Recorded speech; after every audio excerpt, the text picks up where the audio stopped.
প্রিয় বন্ধুরা, welcome to the channel. আজকে আমাদের টপিক এপিগ্রাম। আপনারা এপিগ্রাম সম্পর্কে জানেন। এপিগ্রাম হচ্ছে খুব গুরুত্বপূর্ণ একটা রেটরিক।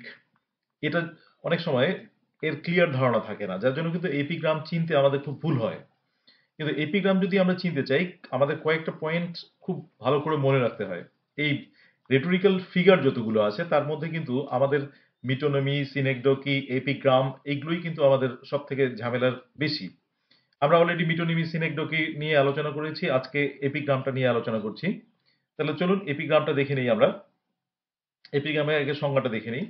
সংজ্ঞাটা দেখুন, epigram is a figure of speech in which an apparent contradiction is made in language, which by causing a temporary shock rouses our attention to some significant meaning underneath.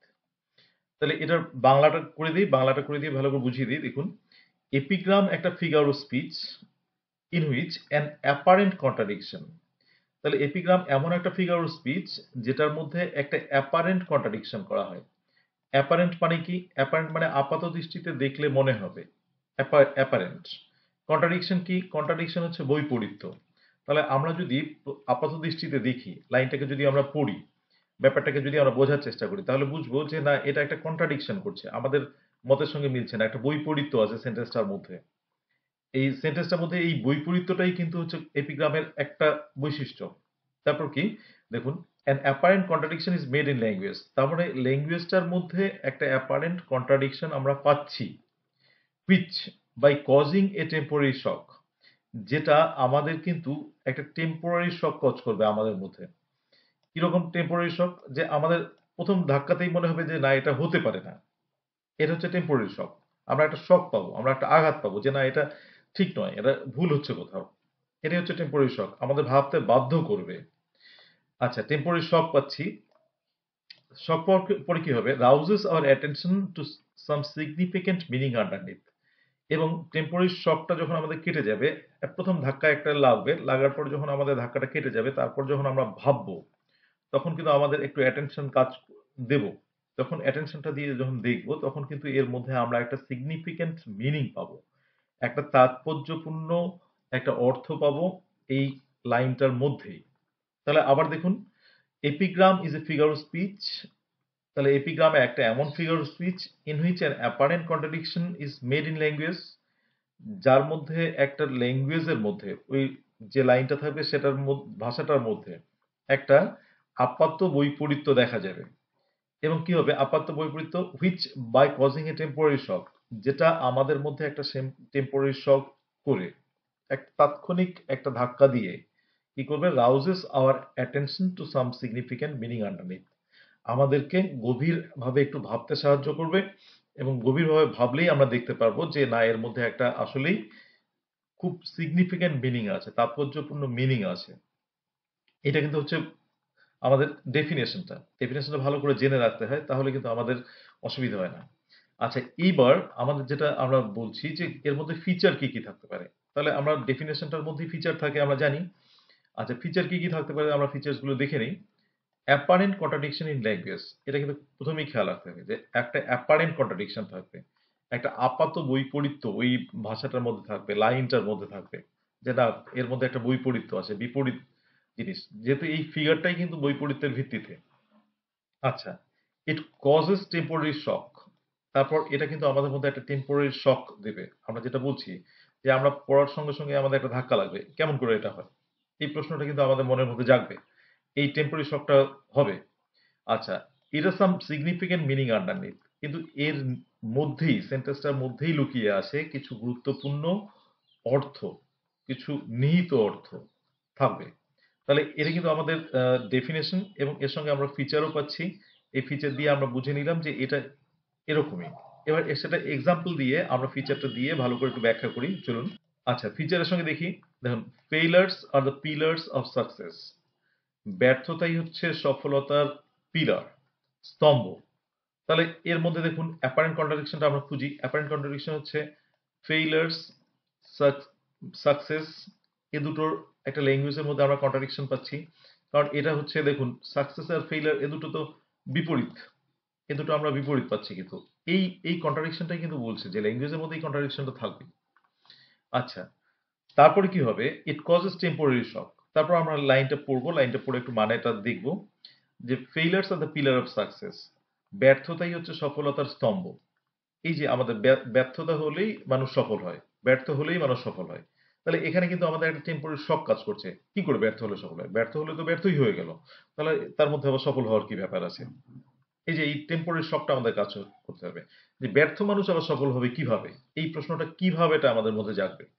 এই কিভাবে জায়গাটাই কিন্তু একটা মানে ইম্পর্টেন্ট পয়েন্ট অফ আমাদের epigram. আচ্ছা, তাহলে ফেইলার্স are the pillar of success, এটা আমরা ২ নম্বরটা দেখলাম যে না, এটার মধ্যে টেম্পোরারি শক আছে। আচ্ছা, এবার ৩ নম্বরটা আমরা পাচ্ছি। ৩ নম্বরটা ফিচারটা দেখে নেই। এটা সাম সিগনিফিক্যান্ট মিনিং আন্ডারনেথ। তাহলে এর অন্তর্নিহিত কিছু অর্থ আছে, তাৎপর্যপূর্ণ অর্থ আছে। কিরকম?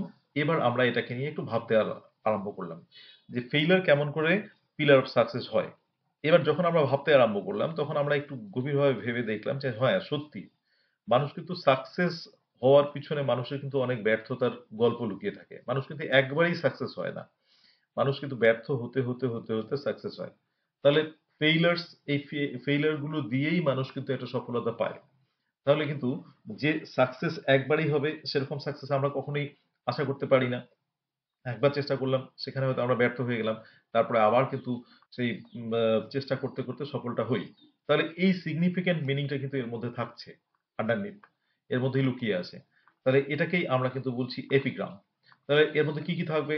থাকবে হচ্ছে অ্যাপারেন্ট কন্ট্রাডিকশন ইন ল্যাঙ্গুয়েজ, এর মধ্যে টেম্পোরারি শক থাকবে এবং সাম সিগনিফিক্যান্ট মিনিং আন্ডারনিথ থাকবে। আচ্ছা, এবার পরের এক্সাম্পলটাতে আসি। Child is the father of man. এখানেও দেখুন এই যে কন্ট্রাডিকশন, চাইল্ড আর ফাদার অফ ম্যান। এই যে এখানে কিন্তু একটা অ্যাপারেন্ট কন্ট্রাডিকশন ইন ল্যাঙ্গুয়েজ। আপাত দৃষ্টিতে দেখেই মনে হচ্ছে এটার মধ্যে একটা বৈপরীত্য আছে, চাইল্ড ম্যান ও ফাদার অফ ম্যান। আচ্ছা, এবার এর সঙ্গে আমরা টেম্পোরারি শক পাচ্ছি। একটা শিশু একটা মানুষের বাবা। কি করে একটা শিশু মানুষের বাবা হয়? আসলে তো মানুষই শিশুটির বাবা। এটা কিভাবে? এই যে এই প্রশ্নটা আমাদের মধ্যে আছে, কিভাবে হয়? তাহলে সেই প্রশ্নটা আমাদের টেম্পোরারি শকটা কাজ করছে। এবং আমরা যখন দেখবো এরপরে যে সিগনিফিক্যান্ট মিনিং আন্ডারনিথ আছে, সেই সিগনিফিক্যান্ট মিনিংটা কি একটু খুঁজবো। তাহলে হচ্ছে আহ, আমরা তখনই বুঝতে পারবো হ্যাঁ, সব শিশুর মধ্যেই কিন্তু একটা করে বাবা আছে। ঘুমিয়ে আছে ঘুমিয়ে আছে শিশুর পিতা সব শিশুরই অন্তরে। আমরা লাইনটা জানি, বাংলাতেও খুব সুন্দর করে লাইনটা জানি।